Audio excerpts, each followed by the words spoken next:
Hello viewers, Super GT here. In update 1.20 they added Rallycross to Gran Turismo 7 and it is this week's daily race A. So we're going to jump into this very interesting circuit and give it a go. It's a mix of dirt and tarmac in the same track and it was sure to cook up a fair amount of carnage, which is what we all love to see. And of course Barry R would be making an appearance. So let's jump in, shall we, to the very first race, starting at the back of the pack. Now, it's a grid start, all very bunched up, as you can see. And I kind of went a bit too soon there, jumped the gun a little bit, and got my very first penalty within milliseconds of the race. And another one, making... Okay, I went into the back of that car, fair enough. As we come around the first corner, we are welcomed with scenes of utter devastation. I'm not actually sure if I'm playing Forza or if I'm playing Gran Turismo. It's kind of a weird mix of both. But as you can tell from the aforementioned scenes of death and destruction, all is not well on the Rallycross circuit, it seems. I've already found myself in P6, my natural habitat. I am naturally obliged to be in this position. And that's exactly what's happened. I'm going to serve a penalty here, overtaking that car who was serving a longer penalty. And I'm up into P5. Quite a tricky little circuit, this one, to get right. I did maybe 5 or 6 laps before this race to try to warm up and really adjust to how we're supposed to take this circuit quite quickly. And end of lap 1, despite the shenanigans, quite frankly, and the penalties, I would say a rather successful first lap in Rallycross on Gran Turismo 7. Over the jump, trying to get the car to kick sideways to get a good angle. Consta there visits Barry R. A low speed rendezvous there, I would say. But a rendezvous nonetheless. And that's going to be P4. Things are looking up here. Things are looking good. We have a yellow flag. What's going on here? Someone hit Barry R, I think, on the chicane. And that's going to be a common appearance, as it's not going to be always a huge hit into Barry R. Sometimes it's just a love kiss, and why not? Why not? And end of lap number 3 here. The Skoda liveried Mitsubishi there. Oh, into Barry R. That was a bit of a bigger kiss, that one. A bit more of a snog, I'd say. Into the final corner. We're going to skip ahead a lap to lap number 4. It's actually quite tricky to overtake when the car ahead doesn't make a big mistake. Apart from if you do this, and my mistake there, braking a little bit too late, and sending the Frenchman, the poor soul, into the wall. And of course, that was 100% clean and fair, because I didn't get a penalty. As we'd all agree there that was absolutely acceptable. And the game agrees, you know, didn't get a penalty, so obviously didn't do anything wrong. Now into the chicane here. Now it's my turn to hit the wall. I suppose it's just a rite of passage in Rallycross. I've gone into the back of the Peugeot, and he's going to accelerate back through me and retake P2. I'm on the podium. My first race at the moment, so it's not too bad. But we are going to serve this penalty. Are we going to lose the position? Well, yes, he kind of went through me. Yeah, that's just kind of what happens. And in many ways, you know, Rallycross throws up some interesting curveballs, and constant ghosting is one of them because of the low speed at times. So yeah, you might get overtaken when they literally go through you. That does happen from time to time. P4, lap 7. This is the final lap of the race. Is there going to be a chance of gaining a position? The top 3 there, look how close they are. Very, very close indeed. I'm not quite on the back of them. Not quite close enough to really challenge. Almost got overtaken for 4th. But crossing the line, we go from 11th to P4 in our first race. Let's take a look again at what happened at the start. I mean, what even is that? Guys, I mean, it's like... I'd like to know how this has even happened. Got a car in the wall on the left. Could have just driven into the gap, you would have thought, but no. And more scenes over here. Let's take a look. Oh, okay. It was a bit of it was a bit of concertina effect, cars bumping into the back of each other. This is the guy that started P2. One absolute disastrous starts, wipes out the leader, and then as we come up here, just think, you know what? There's a wall there, and I quite fancy just driving straight into it. But that was race 1. Let's go into race number 2, shall we? Once again, starting at the back, more clownery inbound. Yes, I think that was quite clear from the off that it's going to... Oh, already this guy going a bit early. And thankfully I learnt my lesson from the first race not to go too soon. It's not only a grid start, it's a grid start with a false start check. So you do have to hold the brake. So it looked like a good start initially, but then I've only really gained one position there. Up into P10. Through the wall where everyone crashed on the first race. And actually everyone's made it through. So well done everyone for not crashing within 10 seconds. That's pretty good actually. We all deserve a round of applause for that. Yellow flag, someone into the wall. And once again, you know, I don't know how I do this, but I found myself in P6. 11th to P6. It even happened in the Spa video. It went from 14th to 6th. So the Super GT plus 6th place magnets are definitely turned on. Around the outside of that guy, that was a nice little overtake. Keep it nice and narrow here. Keep it pinned against the apex. And I think that's the key to success in Rallycross. Not only of speed, but of just preserving your position. That's just keeping the car quite close to the inside, not letting anyone take that space up the inside. So now P5 into the back of Moo there.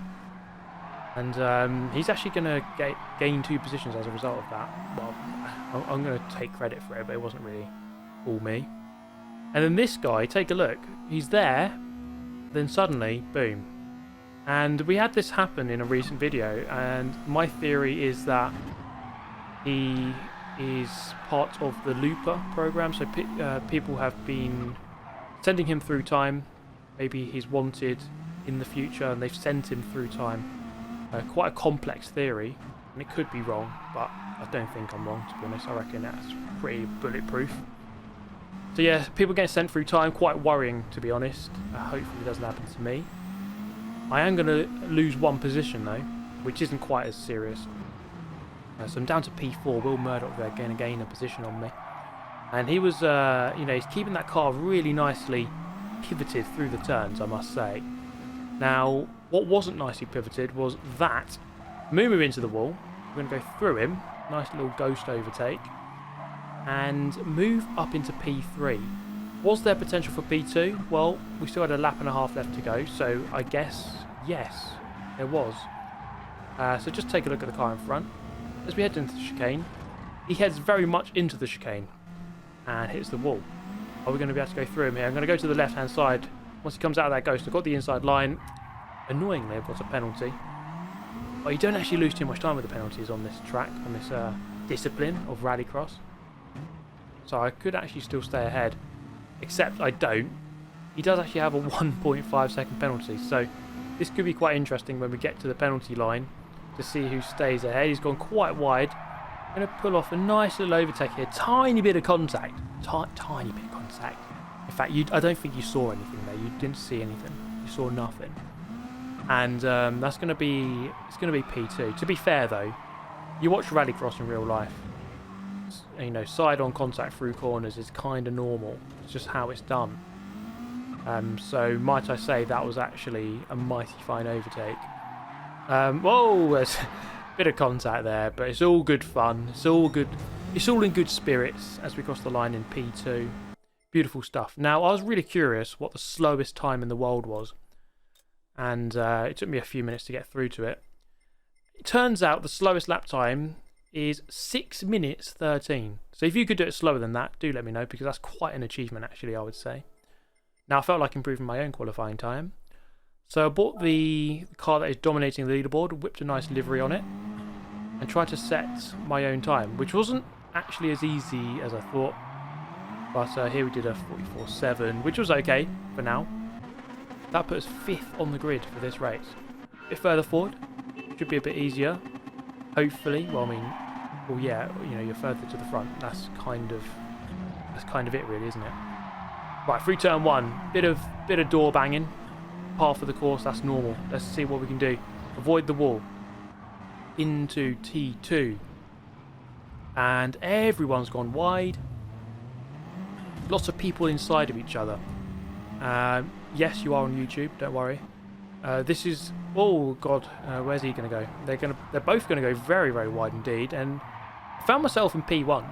And that's been quite a good opening lap, I'd say. 5th to 1st. Boom. Just like that. You know, forget Senna at Donington.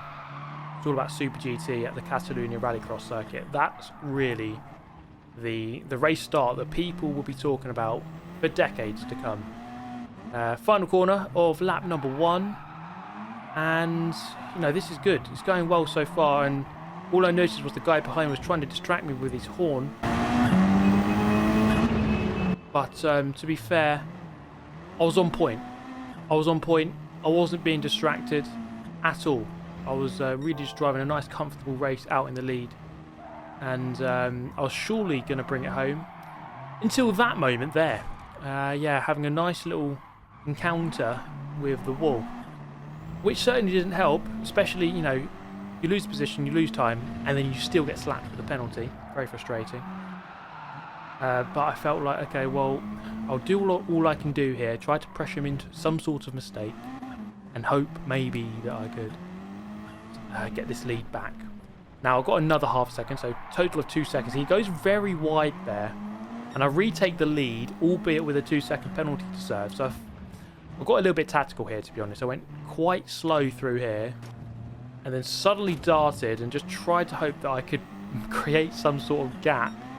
So that by the time I got to the penalty zone, I could stay ahead. Now, serving a 2-second penalty, you're not actually going to lose 2 seconds. It's kind of weird. The penalty zone is actually very short on this discipline. It goes down very quick, and you definitely don't lose as much time. And he got very close, as you can see. Tried it around the outside, didn't quite work. So the plan actually worked somehow. I don't know how I did that. Into the final corner, he had a chance. So I went very defensive all the way to the inside, parked it on the apex. Nothing he could do. And boom, we are officially Rallycross winners on Gran Turismo 7. Took 3 races. Took some dodgy tactics, it must be said. But what I wanted to do next was improve my time because my qualifying was like 2 seconds or more away. And I noticed that the top times were backing into this corner to get a better run-up for their lap time.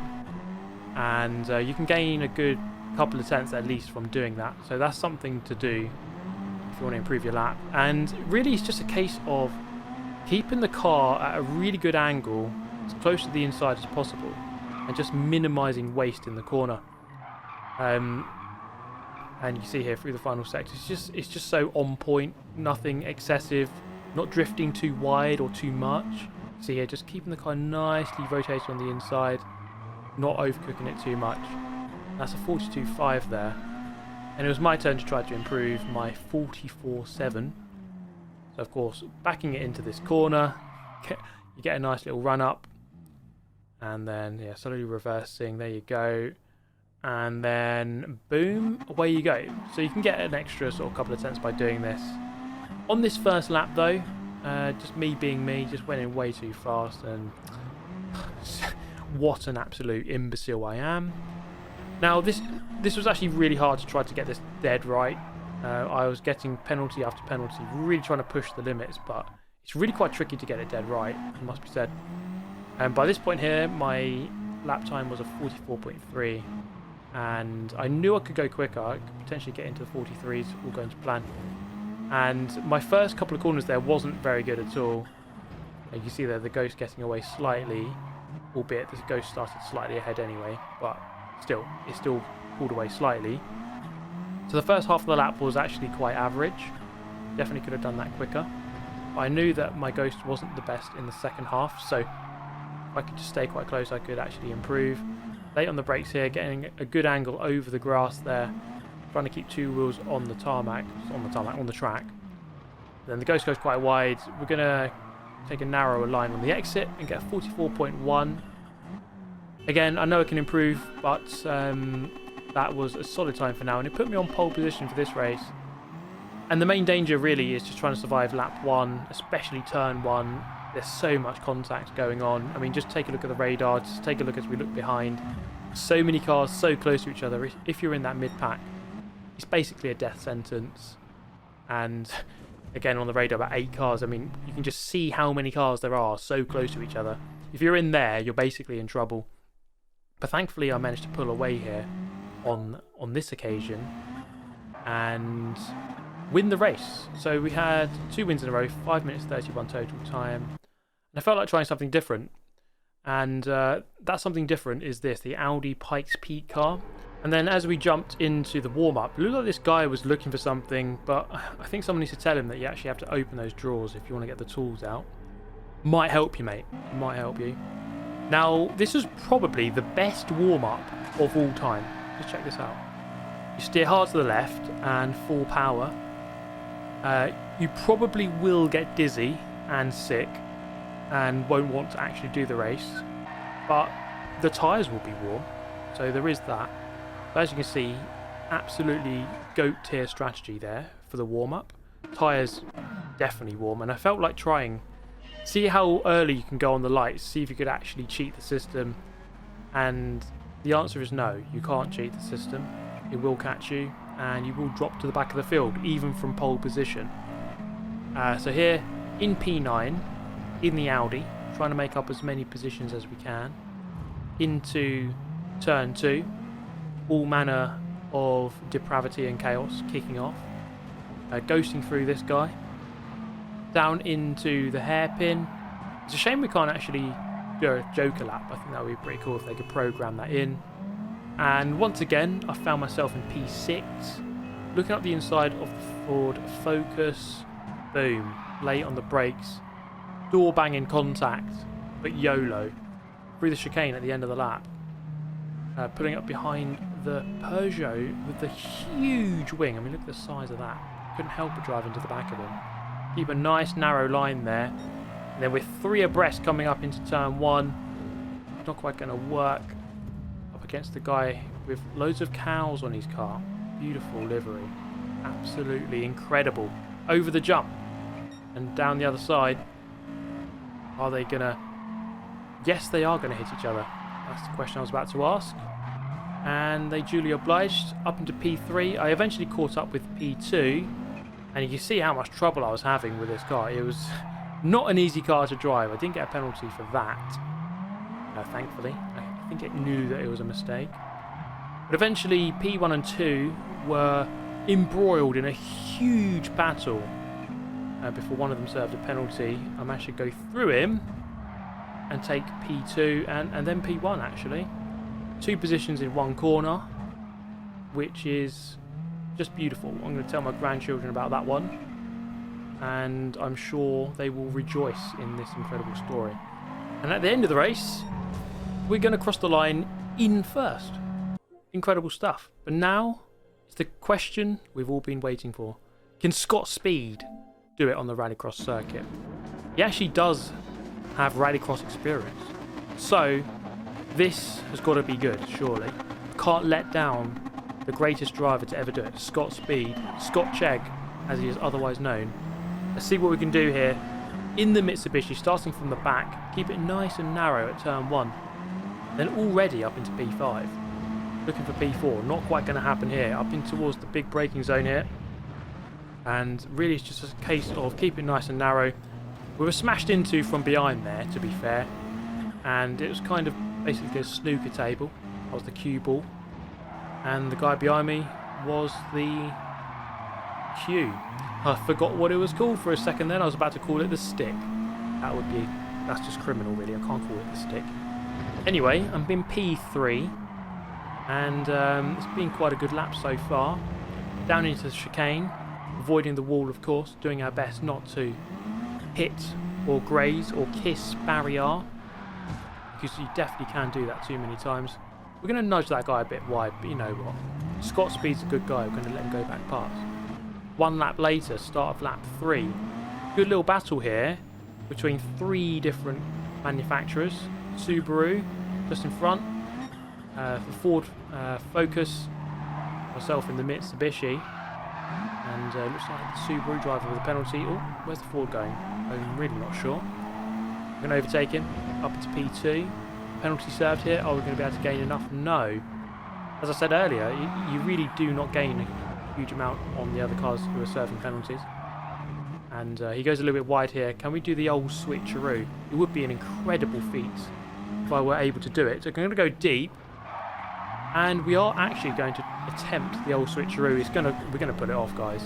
We've done the old switcheroo in a rallycross race. You know, Scott Speed, he has no limitations really, does he? There's just no question that he is the greatest driver of all time, the greatest to ever do it, and that will ever do it. I think there's just no question about that. And anyone that denies it is it's just a conspiracy, really, isn't it? If you deny that. But 2 laps in a row there, 44.9s, good consistency at a good pace, so quite happy with that. So the speed was there.